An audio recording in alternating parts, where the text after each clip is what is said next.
तो hello friends, आज हम लेके आ चुके हैं आपके लिए क्लास 8 का चैप्टर नंबर 2 सूक्ष्म जीव मित्र एवं शत्रु।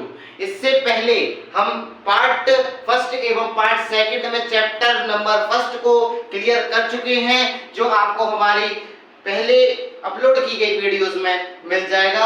और आज हम आपके लिए न्यू बिल्कुल टॉपिक लेके आ चुके हैं चैप्टर 2 सूक्ष्म जीव मित्र एवं शत्रु क्लास 8 का मैक्रोनिज्म, कैसे हमारे फ्रेंड होते हैं और कैसे हमारे एनिमी होते हैं। इन चीजों के बारे में आज हम विस्तृत रूप से पढ़ेंगे, लेकिन इससे पहले यदि आपने हमारे चैनल को सब्सक्राइब नहीं किया है तो चैनल को सब्सक्राइब कर लें, जिससे हर आने वाली वीडियो का लिंक आप पर सबसे पहले पहुंचे।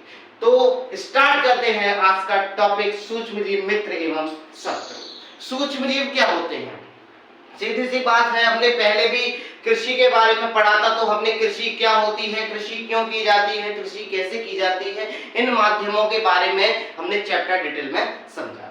तो इसी के साथ आज हम समझेंगे सूक्ष्म जीव क्या होते हैं, सूक्ष्म जीव क्या करते हैं, सूक्ष्म जीवों की आवश्यकता क्या है, सूक्ष्म जीव कैसे मित्र हैं हमारे और सूक्ष्म जीव कैसे हमारे शत्रु हैं। इस चीज के बारे में इस चैप्टर में हम क्या करेंगे, डिटेल वाइज जानेंगे। तो सबसे पहले जानने के लिए, चैप्टर को समझने के लिए हमें क्या पता होना चाहिए, सूक्ष्म जीव क्या होते हैं।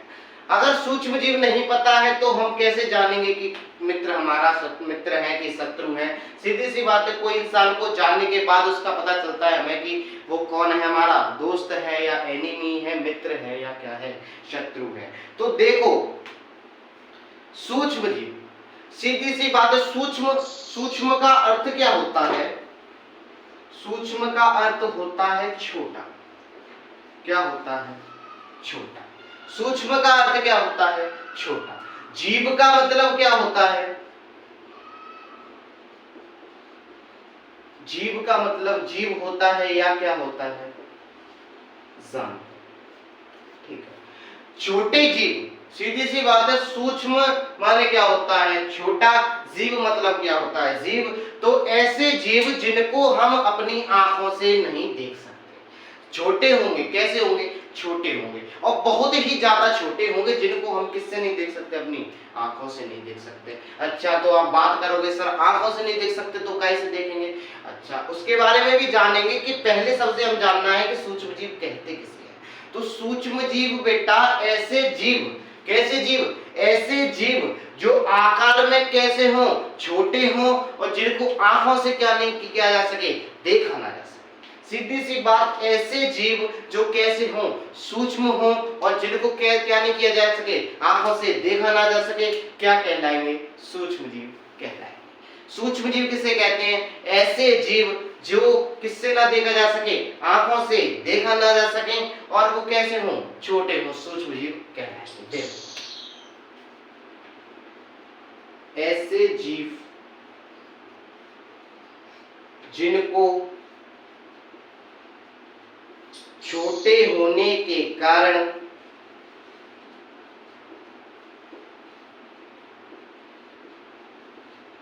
आंखों से ना देखा जा सके, सूक्ष्म जीव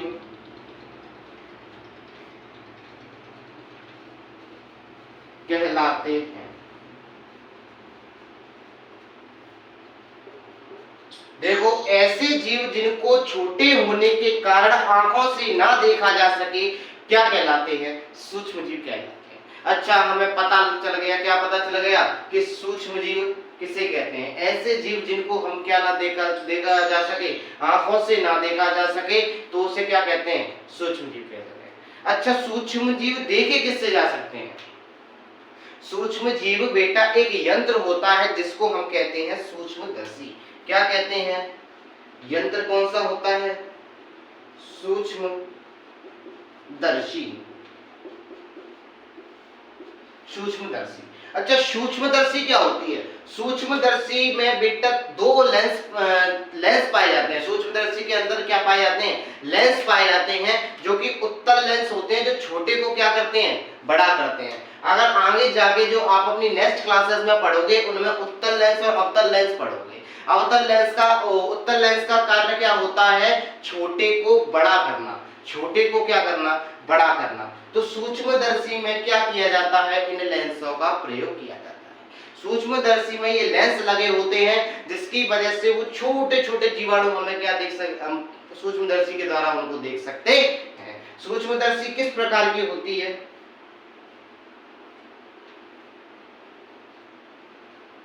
सूक्ष्मदर्शी कुछ इस प्रकार की संरचना होती है बेटा।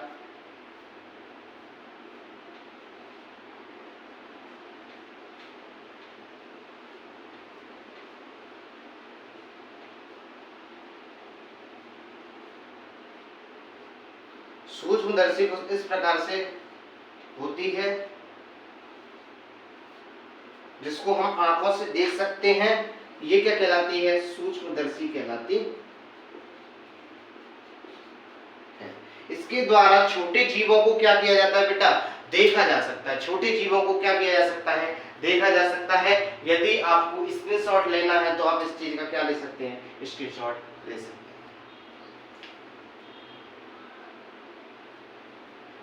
इसके बाद हम जो नेक्स्ट टॉपिक देखेंगे तो उसमें जानेंगे कि जो सूक्ष्म जीव होते हैं वो कितने प्रकार के होते हैं। सूक्ष्म जीव के प्रकारों के बारे में देखेंगे। सूक्ष्म जीव कौन कौन से प्रकार होते हैं और कौन कौन से हमारे लिए लाभदायक है, उनका कार्य क्या होता है, इनके बारे में हम जानेंगे। देखो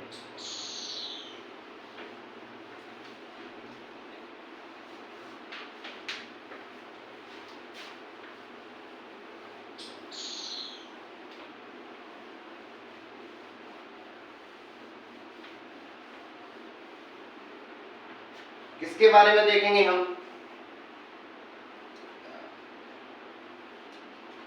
किसके बारे में देखेंगे? सूक्ष्म जीवों के प्रकार। सूक्ष्म जीवों के प्रकार। अगर बेटा हम सामान्यतः बात करें, अगर सूक्ष्म जीवों के वर्गों की क्या करें, हम बात करें, सूक्ष्म जीव कौन से जीव? सूक्ष्म जीव। इनको 4 भागों में वर्गीकृत किया गया है।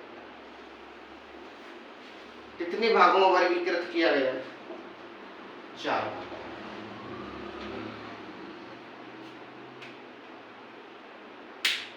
अब कुछ 4 भाग कौन कौन से हैं? जीवाणु, प्रोटोजोआ,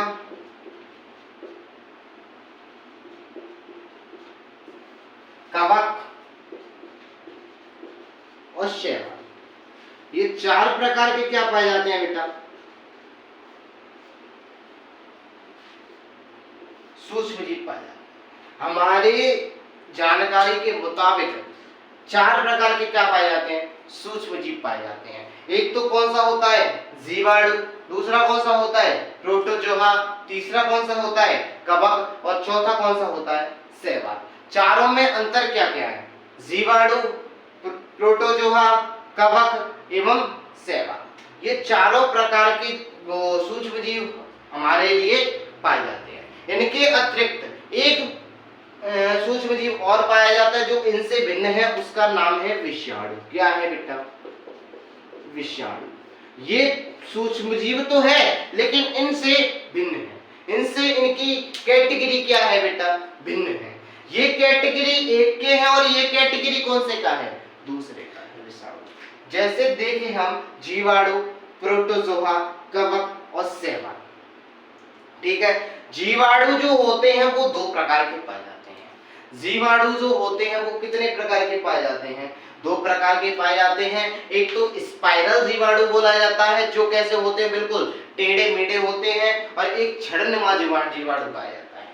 जो छड़नुमा जीवाणु होते हैं वो उनकी आकृति कैसी होती है? स्मारक की जैसी होती है, बिल्कुल सीधी। कैसी होती है? बिल्कुल सीधी। मार्कर की जैसी आकृति होने के कारण ही उसे क्या कहा जाता है? छड़नुमा जीवाणु कहा जाता है। प्रोटोजोआ जनित होते हैं, कवक होते हैं और शैवाल होते हैं। ये 4 प्रकार के सूक्ष्म जीव आपको पढ़ाए जाएंगे। इसके अतिरिक्त नेक्स्ट जो टॉपिक है वो हम देखेंगे कि सूक्ष्म जीव कहाँ रहते हैं। जो आपके चैप्टर का फर्स्ट टॉपिक मान लो कि सूक्ष्म जीव कहाँ रहते हैं, उसके बारे में हम जानेंगे। उससे पहले आप इन सभी चीजों को क्या कीजिए, नोट कीजिए।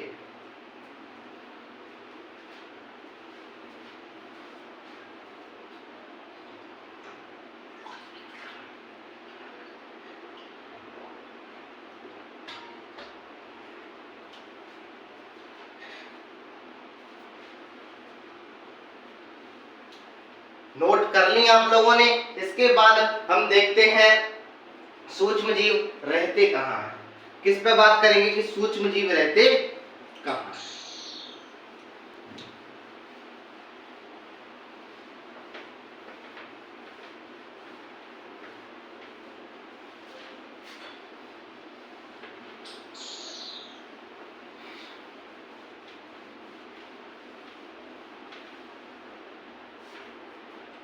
हम किसके बारे में देखेंगे, सूक्ष्म जीव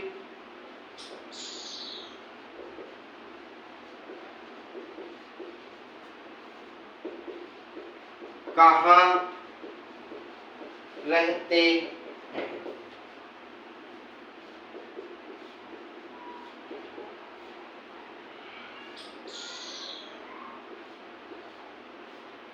सूक्ष्म जीव कहाँ रहते हैं। बेटा जो सूक्ष्म जीव होते हैं वो पृथ्वी पर हर जगह पाए जाते हैं। कहाँ पे पाए जाते हैं, हर जगह, हर स्थान पे, आपके हाथों पे, आपके शरीर के अंदर क्या पाए जाते हैं, सूक्ष्म जीव पाए जाते हैं। आप जिन भी चीजों का भक्षण कर रहे हो उनमें, या फिर जिन चीजों को खा रहे हो उनमें भी क्या पाए जा रहे हैं, सूक्ष्म जीव पाए जा रहे हैं। अगर सूक्ष्म जीव ना हो तो उसका हमें हानि भी है, और सूक्ष्म जीव होने पर हमें लाभ भी है। मतलब फायदा भी है और घाटा भी है, दोनों चीजें। सूक्ष्म जीव कहाँ रहते हैं इसके बारे में मैंने आपको जस्ट बताया है कि सूक्ष्म जीव पृथ्वी पर हर जगह पाए जाते हैं। हमारे शरीर के अंदर भी, हमारे शरीर के बाहर भी, पर्यावरण में भी, वातावरण में, सभी जगह क्या पाए जा रहे हैं, सूक्ष्म जीव पाए जाते हैं। अगर सूक्ष्म जीव ना होते तो हमें बहुत ही क्या होती, हानि होती। लेकिन सूक्ष्म जीव होने पर भी हमें क्या है, हानि है। जैसे कि देखो, सूक्ष्म जीवों के हमने प्रकार पढ़े थे, कितने प्रकार के होते हैं, 4 प्रकार। अच्छा, सूक्ष्म जीव कहाँ रहते हैं ये हमें पता चला। अब सूक्ष्म जीवों के कार्य क्या हैं उनके बारे में जानते हैं। पहले किसके बारे में जानते हैं, सूक्ष्म जीवों के कार्यों के बारे में। सूक्ष्म जीव के मुख्यतः कार्य क्या है, सूक्ष्म जीवों के कार्य। इसी के अंदर आता है बेटा कौन सा टॉपिक, सूक्ष्म जीवों के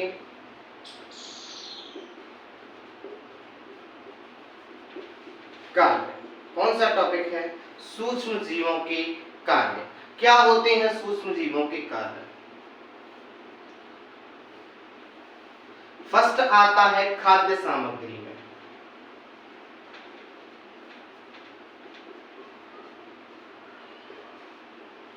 फर्स्ट कौन सा आता है, खाद्य सामग्री में। खाद्य सामग्री मतलब खाने वाली चीजों में। किसमें बेटा, खाने वाली चीजों में। खाने वाली चीजों में किस प्रकार से जो क्या है हमारे सूक्ष्म जीव है वो लाभदायक है। आपने सभी ने दही खाया होगा, क्या खाया होगा, दही। आप सभी ने क्या खाया होगा बेटा, दही। दही सभी ने खाया होगा। दही कैसे जमता है, प्रोसेस पता है आपको, प्रोसेस। दही जमने का तरीका क्या है, दही जमने का कारण है बेटा, दही में क्या पाए जाते हैं, लैक्टो बेसिलस नामक जीवाणु। क्या पाए जाते हैं बेटा, लैक्टोबैसिलस नामक जीवाणु। देखो पीछे नाम जुड़ा है जीवाणु, तो कौन सा सूक्ष्म जीव पाया जा रहा है, जीवाणु पाया जा रहा है। तो लैक्टोबैसिलस नामक जीवाणु अपनी संख्या में क्या करते हैं, दही में वृद्धि करते जाते हैं। अपनी संख्या में वृद्धि करने के बाद उनकी वृद्धि होते होते दही कैसा, वो दूध कैसा हो जाता है, फट जाता है। दूध कैसा हो जाता है, फट जाता है, जो परिवर्तित होकर किस में बदल जाता है, दही में बदल जाता है। दही में बदलने के दूध का दही में बदलना किस जीवाणु का कारण है? लैक्टोबैसिलस नामक जीवाणु का कारण है। ये क्वेश्चन ज्यादातर आरबीएससी बोर्ड के द्वारा पूछा जाता है कि दूध को दही में परिवर्तित करने के लिए कौन से जीवाणु का उपयोग होता है? वो है बेटा लैक्टोबैसिलस नामक जीवाणु। अगर लैक्टोबैसिलस नामक जीवाणु नहीं होते तो दूध को दही में परिवर्तित नहीं ना तो फिर दूध को दही में परिवर्तित किया जा सकता था, ना दूध पनीर में परिवर्तित होता था, ना कोई और चीज हमें प्राप्त होती थी। अगर लैक्टोबैसिलस जीवाणु नहीं होते तो दही नहीं बनता, दही नहीं बनता तो क्या नहीं बनता था? घी नहीं बनता था। ठीक है, इनका कनेक्शन एक दूसरे से बिल्कुल है। इसके बाद हम देखेंगे कि खाद्य सामग्री में तो किसके देखो दही के रूप में किया जा रहा है। ज्यादातर आप जितनी भी खाद्य सामग्री खा रहे हो, केक खा रहे हो, केक किसके द्वारा बनाया जा रहा है? सूक्ष्म जीवों के द्वारा बनाया जा रहा है।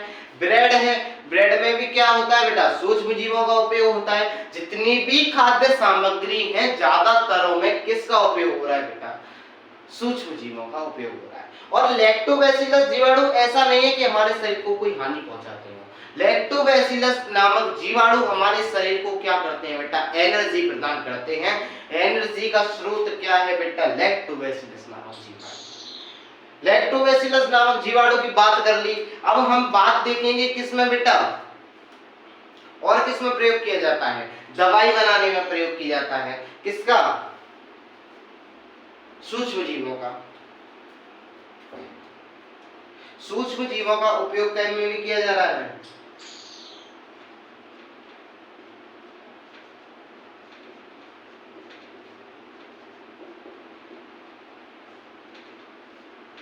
एक बात और मेरे माइंड में आई है जस्ट अभी की 1857 की बात है बेटा, नोट डाल लेना पीछे, नोट में काम आएगी ये बात। 1857 में लुई पास्चर 1857 में लुई पास्चर नामक वैज्ञानिक ने क्या किया था? लुई पास्चर नामक वैज्ञानिकों ने सूक्ष्म जीव की क्या की थी? खोज की थी। जीव की खोज, सूक्ष्म जीव की खोज 1857 में लुई पास्चर नामक वैज्ञानिक ने की थी।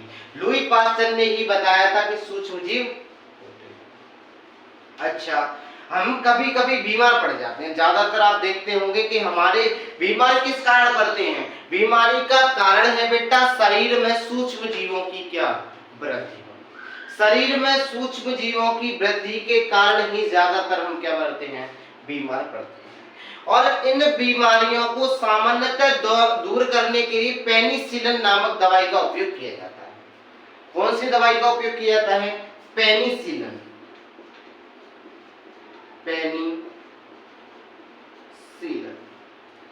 पेनिसिलिन नामक दवाई का उपयोग किया जाता है। और पेनिसिलिन नामक दवाई से हमारे जो सूक्ष्म जीव होते हैं हमारे शरीर में, पेनिसिलिन नामक दवाई भी किससे बनाई जाती है बेटा? सूक्ष्म जीवों से बनाई जाती है।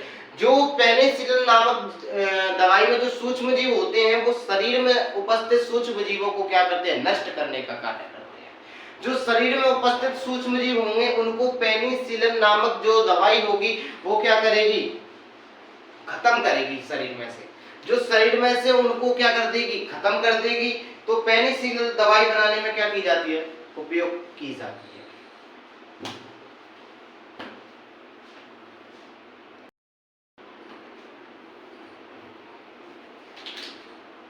दवाई बनाने में किसका उपयोग किया जाता था? पेनिसिलिन का उपयोग किया जाता था। अच्छा, पेनिसिलिन की खोज किसने की? पेनिसिलिन जो दवाई थी वो किससे बनी थी और क्या मिलाया गया था उसमें और उसकी खोज कैसे हुई थी? पेनिसिलिन की बेटा जो खोज थी वो अलेक्जेंडर फ्लेमिंग नामक वैज्ञानिक ने की। Alexander Fleming, Alexander Fleming, Alexander Fleming नामक वैज्ञानिक ने पेनिसिलिन दवाई बनाई। कैसे बनाई बेटा? उसको क्या दिखा था? फफूंद नामक एक जीवाणु दिखे थे। फफूंद में जो जीवाणु पाए जाते थे वो बीमारी वाले जीवाणुओं को समाप्त करने में क्या थे? सक्षम थे। सक्षम मतलब क्या थे, तेज थे, उनसे ज्यादा पावरफुल थे। और पावरफुल होने के कारण अलेक्जेंडर फ्लेमिंग ने पेनिसिलिन दवाई में किसका उपयोग किया, शैवाल का उपयोग या फफूंद का उपयोग किया। फफूंद क्या है बेटा, एक शैवाल है, तो इसका क्या किया गया, उसमें प्रयोग किया गया, दवाई बनाने में प्रयोग किया गया। खाद्य सामग्री में लैक्टोबैसिलस नामक जीवाणु के द्वारा उपयोग किया गया।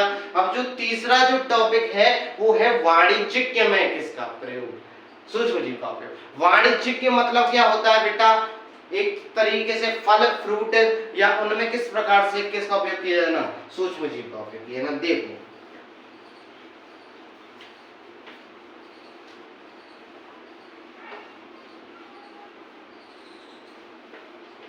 वाणिज्यिक किसमें, वाणिज्यिक।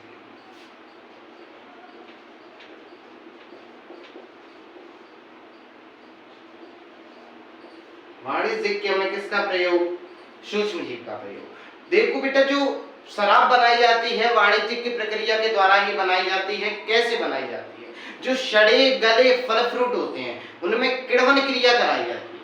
किण्वन क्रिया कैसे कराई जाती है, सड़े गले फलों को क्या किया जाता है, सूक्ष्म जीवों के द्वारा उनका क्या किया जाता है, भक्षण किया जाता है। जो सूक्ष्म जीव क्या होते हैं, फल फ्रूट को खाते हैं, फल फ्रूट को खाने के बाद बिल्कुल वो गल जाते हैं, तो उनसे क्या बनाई जाती है, शराब बनाई जाती है। इस किण्वन क्रिया को सर्वप्रथम किसने किया था, 1857 में लुई पास्चर ने किया था। 1857 में लुई पास्चर ने क्या सूक्ष्म जीवों को किसमें देखा था, किण्वन क्रिया के दौरान देखा था। किण्वन क्रिया की खोज किसने की थी, लुई पास्चर ने 1857 में की थी। क्या होती है किण्वन क्रिया, शराब बनाने के लिए फल फ्रूटों को गलाकर उनका क्या करना, किण्वन करना ही क्या कहलाता है, किण्वन क्रिया कहलाती है। वाणिज्यिक में क्या हो गया, उसका उपयोग हो गया, कैसे, किण्वन क्रिया के द्वारा हो गया। अब हम देखेंगे किस में प्रयोग, दवाइयों के रूप में देख लिया हमने, वाणिज्यिक के रूप में देख लिया और खाद्य सामग्री के रूप में देख लिया। खाद्य सामग्री के रूप में, वाणिज्यिक के रूप में और किसके रूप में, दवाई के रूप में। नेक्स्ट जो देखेंगे वो देखेंगे हम किसके रूप में, दवाई के रूप में, वाणिज्यिक के रूप में। और नेक्स्ट हम जो देखेंगे वैक्सीन के रूप में देखेंगे बेटा, किसके रूप में देखेंगे, वैक्सीन के रूप में। वैक्सीन के रूप में क्या देखेंगे हम, सूक्ष्म जीवों का उपयोग।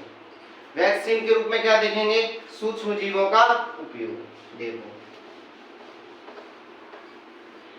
वैक्सीन क्या, वैक्सीन।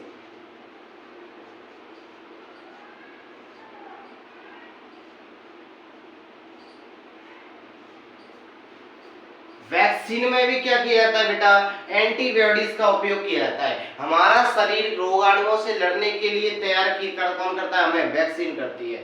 सीधी सी बात, अगर कोई जीवाणु हमारे अंदर, अभी आपने कोरोना देखा था प्रेजेंट टाइम में, अभी कुछ टाइम पहले की बात है, कोरोना कोरोना को जब समाप्त किया गया था, किससे किया गया था, वैक्सीन से किया गया था। सीधी सी बात है, वैक्सीन क्या होती है, शरीर को रोगाणुओं से लड़ने की क्षमता प्रदान करने वाली दवाई को क्या कहते हैं, वैक्सीन कहते हैं।